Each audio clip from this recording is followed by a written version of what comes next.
Assalamualaikum warahmatullahi wabarakatuh.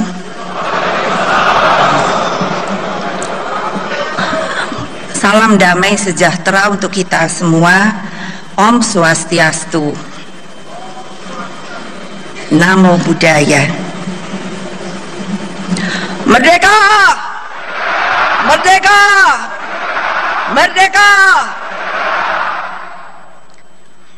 Yang saya hormati Presiden Republik Indonesia Insinyur Joko Widodo,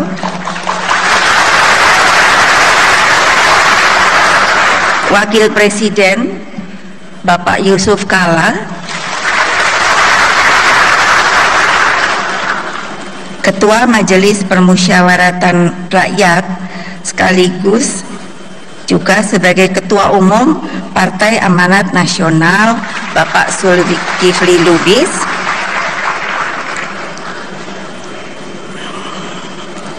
tadi saya dibisiki oleh Sekjen Golongan Karya Pak Setia Novanto, Ketua DPR RI maupun Ketua Umum Partai Golkar tidak dapat hadir, diwakili oleh Bapak Idrus Marham.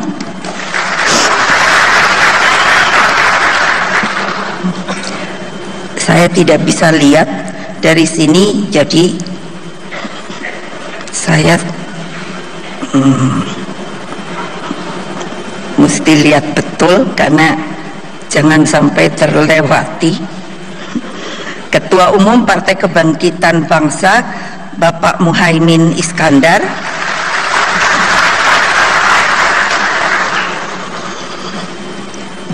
Ketua Umum Partai Nasdem Bapak Surya Paloh,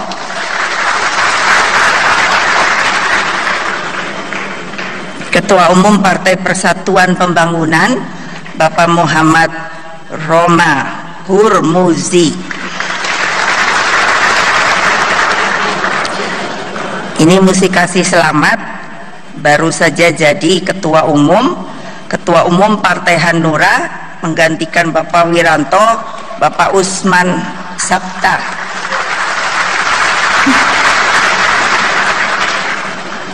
Juga ini baru jadi Ketua Umum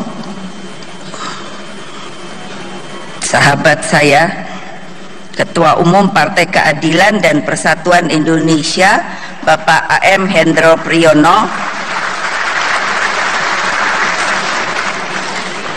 para Menteri Koordinator dan para Menteri Kabinet Kerja yang hadir di acara ini. Mohon maaf, apa Bapak Haidar ada ya? Tidak ada ya? Tidak ada ya? Ya?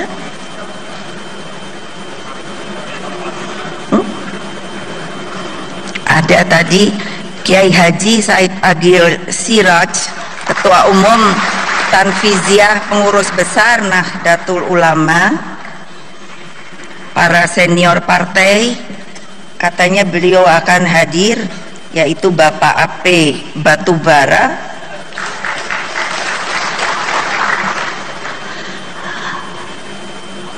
seluruh kader partai, teman-teman pers, dan hadirin hadirat yang dengan mohon maaf saya tidak bisa saya sebut satu persatu. Puji syukur kita panjatkan kehadirat Allah Subhanahu wa Ta'ala sehingga PDI Perjuangan mampu melewati berbagai ujian sejarah selama 44 tahun. Pasang naik, pasang surut sebagai sebuah partai politik telah kami lalui. Saya sebagai Ketua Umum pada hari ini ingin mengucapkan beribu terima kasih kepada mereka yang memilih berada dalam gerbong perjuangan bersama. Terima kasih kepada mereka yang tetap setia meski kadang partai ini mendapat terpaan gelombang yang begitu dahsyat. Mereka selalu ada, tidak hanya ketika partai ini sedang berkibar, namun justru memperlihatkan kesetiaannya ketika partai ini berada dalam posisi yang sulit. Izinkan saya memberikan penghormatan dan penghargaan sebesar-besarnya kepada antara lain Bapak Yaakob Nuawea, Bapak Alexander Litai, dan Bapak Mangara Siahaan, dan masih banyak mereka yang lain yang tidak bisa saya sebut satu persatu. Mereka telah mendahului kita menghadap Sang Khalik sebagai pejuang partai. Mereka tidak hanya ada dalam sejarah hidup saya, namun juga adalah tokoh-tokoh yang berjuang mempertahankan partai ini sebagai partai ideologis. Kesetiaan yang mereka tunjukkan sepanjang hidup kepartaian bagi saya adalah bentuk kesetiaan ideologis yang sudah seharusnya dihayati dan dijalankan oleh setiap kader partai.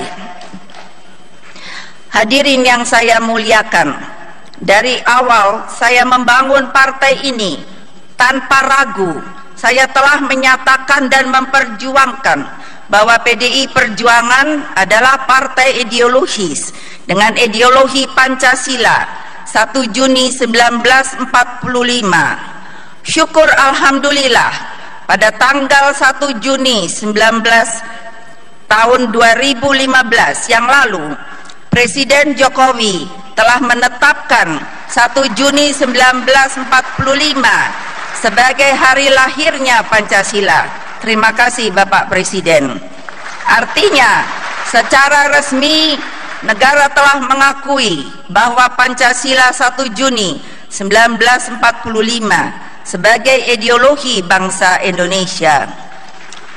Saudara-saudara sekalian, para kader partai yang saya cintai, peristiwa di penghujung tahun 2015 telah menggugah sebuah pertanyaan filosofis dalam diri saya. Cukupkah bagi bangsa ini sekedar memperingati 1 Juni sebagai hari lahirnya Pancasila?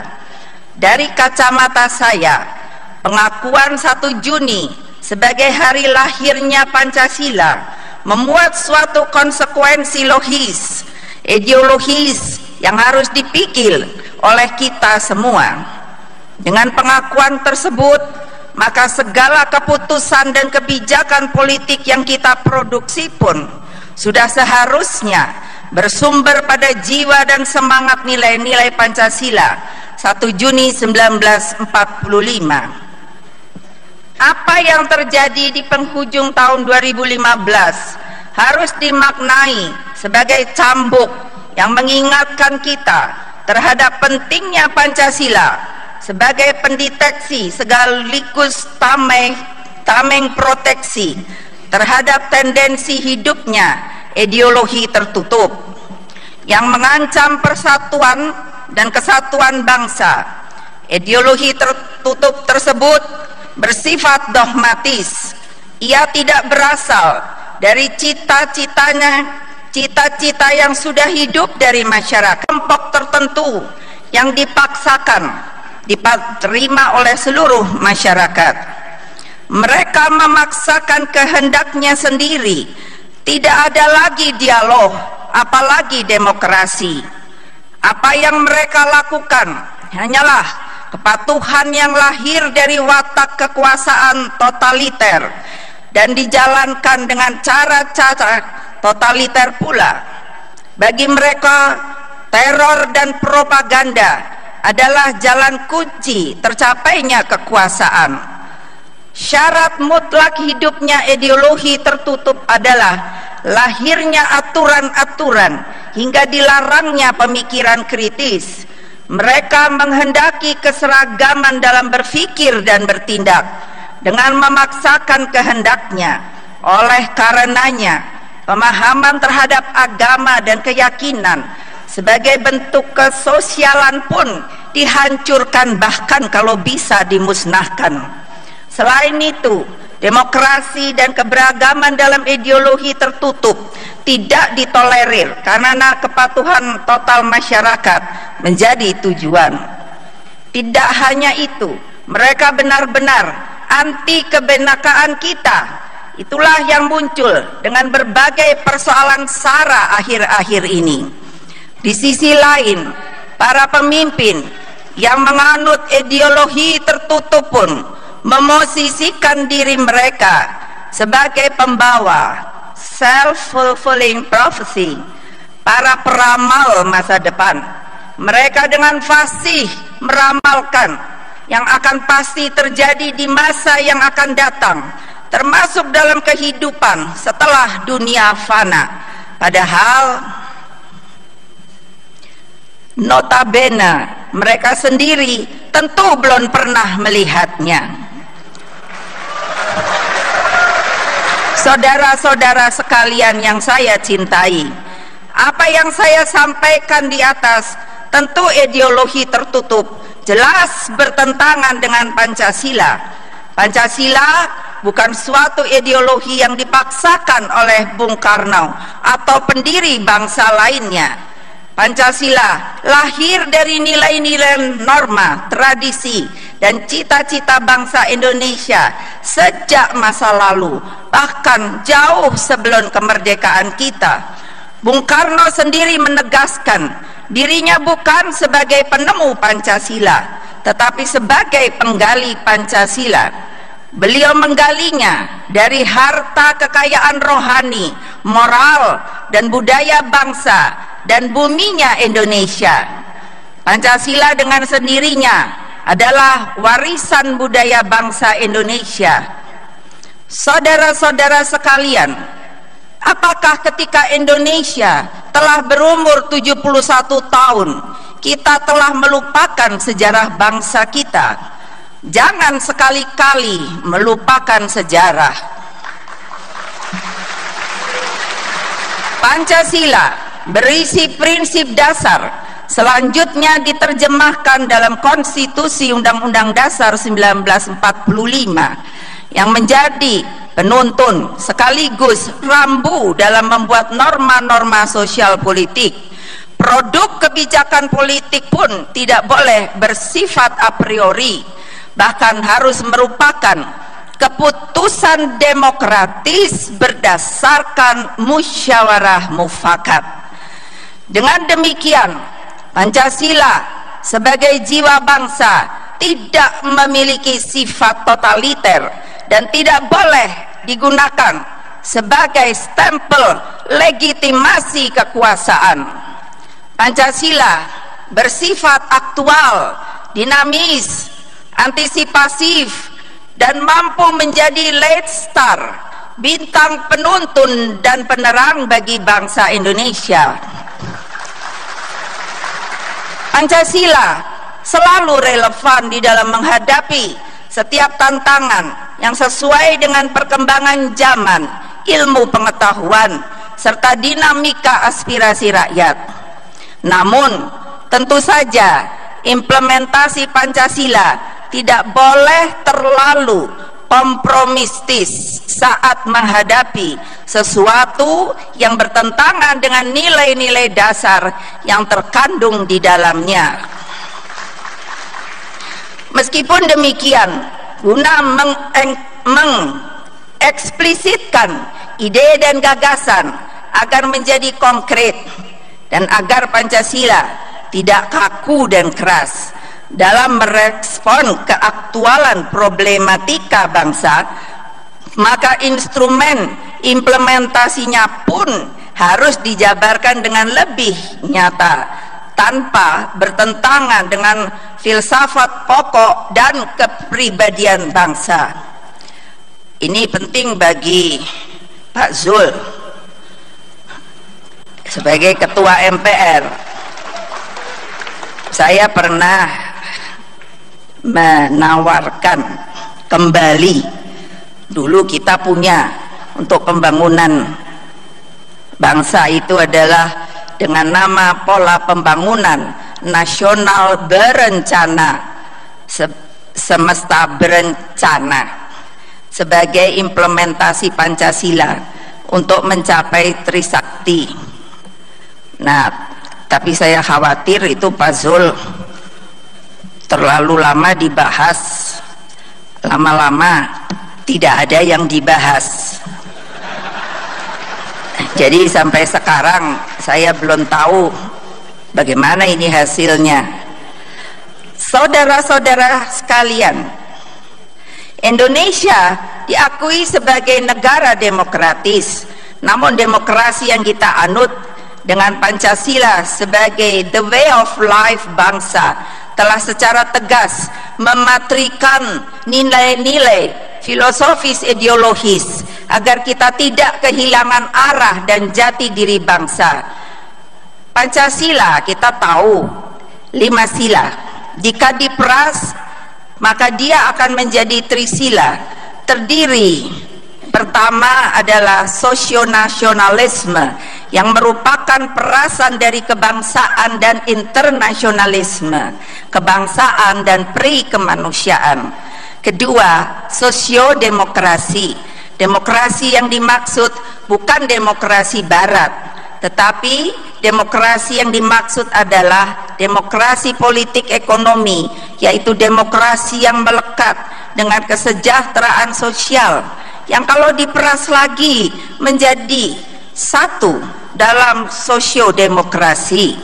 Yang ketiga adalah ketuhanan, menjadi poin ketiga, bukan karena derajat kepentingannya paling bawah, salah, tetapi justru karena ketuhanan sebagai pondasi kebangsaan, demokrasi politik dan ekonomi yang kita anut.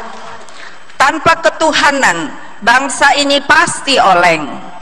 Ketuhanan yang dimaksud adalah ketuhanan dengan cara berkebudayaan dan berkeadaban, dengan saling hormat menghormati satu dengan yang lain, dengan tetap tidak kehilangan karakter dan identitas kita sebagai bangsa Indonesia.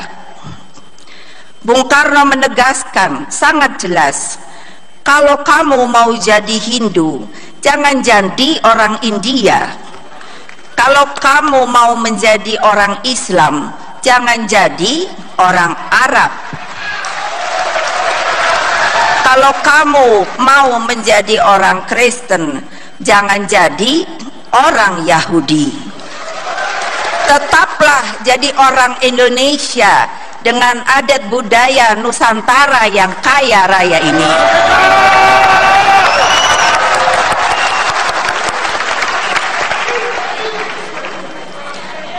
Hadirin yang saya hormati, trisila jika diperas menjadi eka sila, keseluruhan dari jiwa dan budaya bangsa Indonesia, yaitu gotong royong.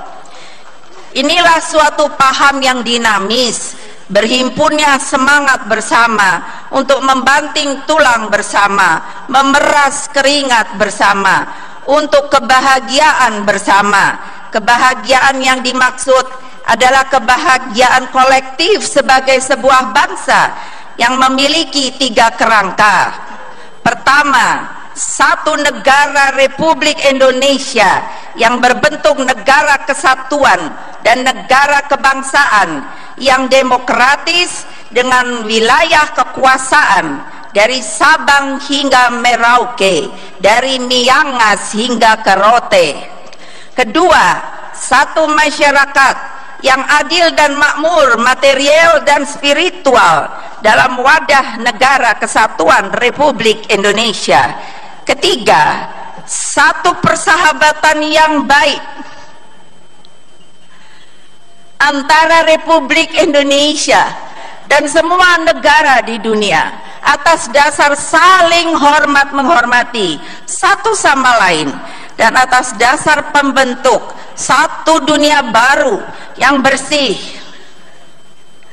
dari penindasan dalam bentuk apapun menuju perdamaian dunia yang sempurna. Adapun untuk mencapai kerangka tujuan di atas diperlukan 2 landasan, yaitu landasan ideal, yaitu Pancasila, dan landasan struktural, yaitu pemerintahan yang stabil. Untuk itulah PDI Perjuangan selalu ikut dan berdiri kokoh menjaga jalannya pemerintahan Presiden Jokowi dan Wapres Yusuf Kala sebagai suatu pemerintahan yang terpilih secara konstitusional melalui pemilu langsung. Jadi kalau ada yang mau macam-macam itu Bapak Presiden, Bapak Wapres, panggil saja kita.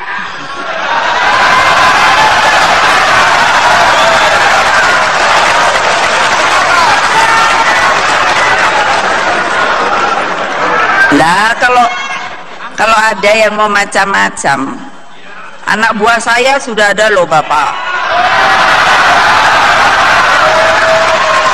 Dan anak buah saya itu ada loh yang udah digaplok sama orang, ada 2. Kasihan, anak ranting.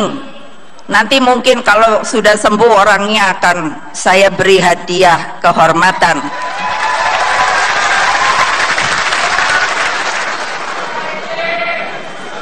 Anak-anak saya ini nakal-nakal Bapak Presiden, tapi kalau untuk bangsa dan negara, jiwa mereka berikan. Siap, siap, siap. Keduanya merupakan syarat mutlak atas tanggung jawab sejarah yang harus kita tuntaskan, sekaligus sebagai konsekuensi ideologis yang telah saya sampaikan sebagai ideologi bangsa. Kader-kader partai yang saya cintai, hadirin yang saya hormati, saya menjabarkan hal-hal di atas dalam forum yang berbahagia ini untuk menegaskan kembali bahwa PDI Perjuangan tetap memilih jalan ideologi. PDI Perjuangan menyatukan diri tidak hanya sebagai rumah bagi kaum nasionalis, tetapi juga sebagai rumah kebangsaan bagi Indonesia Raya. Kepada kader partai di seluruh Indonesia, saya instruksikan agar tidak lagi ada keraguan, apalagi rasa takut untuk membuka diri dan menjadikan kantor-kantor partai sebagai rumah bagi rakyat untuk menyampaikan aspirasinya. Saya instruksikan, jadilah banteng sejati di dalam membela keberagaman dan kebinekaan. Berdirilah di garda terdepan, menjadi tameng yang kokoh untuk mempertahankan negara kesatuan Republik Indonesia. Saya yakin TNI dan Polri akan bersama kita dalam menjalankan tugas ini dan tidak akan memberi ruang sedikit pun pada pihak-pihak yang anti Pancasila dan anti demokrasi Pancasila. Apresiasi saya kepada TNI Polri yang telah dengan berani bersikap tegas dalam menyikapi pihak-pihak tersebut. Bagi kader partai yang berada di legislatif dan eksekutif, kalian tidak hanya dibutuhkan negeri ini untuk mempertahankan kesatuan dan kebangsaan. Perlu disadari, terutama bagi kader yang telah mendapat kepercayaan rakyat di eksekutif, saya tahu kalian, bahkan saya, adalah manusia biasa. Tentu sebagai manusia biasa kita tidak luput dari kesalahan, tetapi sebagai pemimpin harus disadari pula bahwa jabatan yang kalian emban adalah jabatan politik.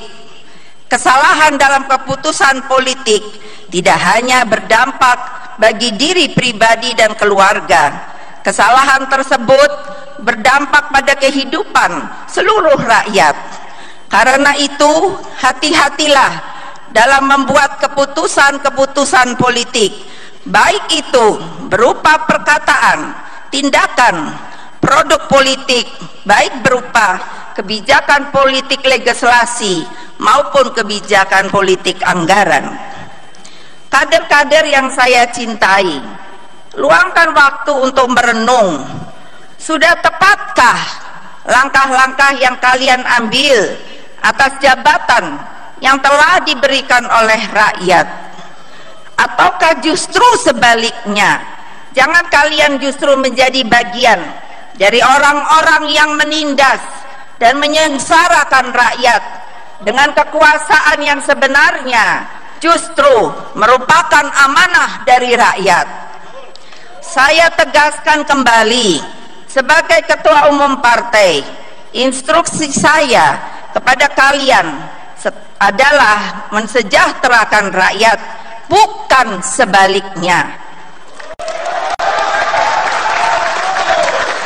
Kebinekaan harus disertai dengan keadilan dan kesejahteraan sosial bagi seluruh rakyat.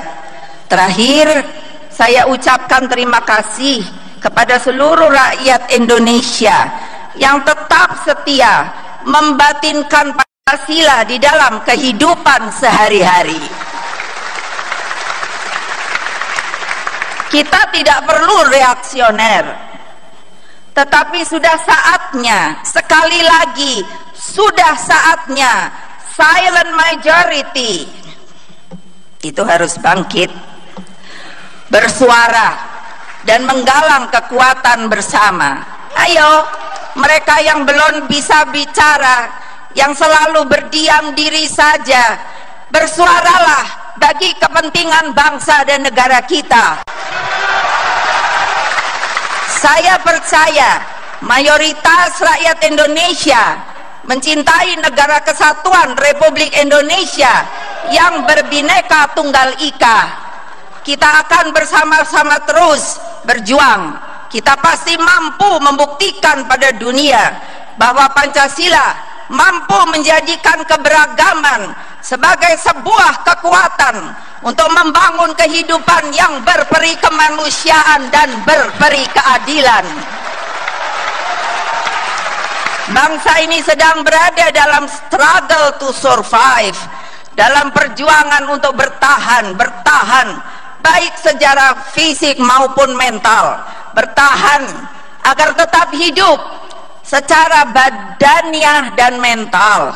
Hadapilah tantangan-tantangan yang ada dengan kekuatan gotong royong sebagai kepribadian bangsa. Berderaplah terus menuju fajar kemenangan sebagai bangsa yang sejati-sejatinya merdeka. Dengan ridho Tuhan, saatnya kita gegap gempitakan kembali segala romantika dan dinamika, dentamkan segala hantaman, gelegarkan segala banting tulang, angkasakan segala daya kreasi, tempa segala otot kawat balung besinya.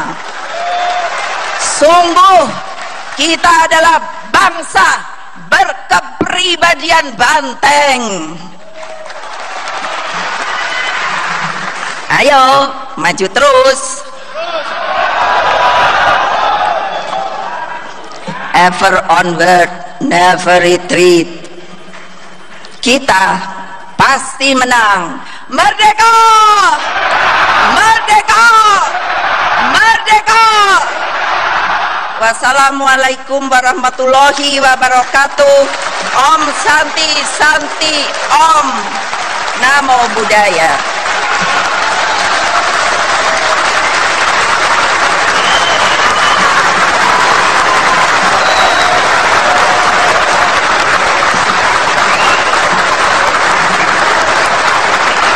Demikianlah pidato politik dari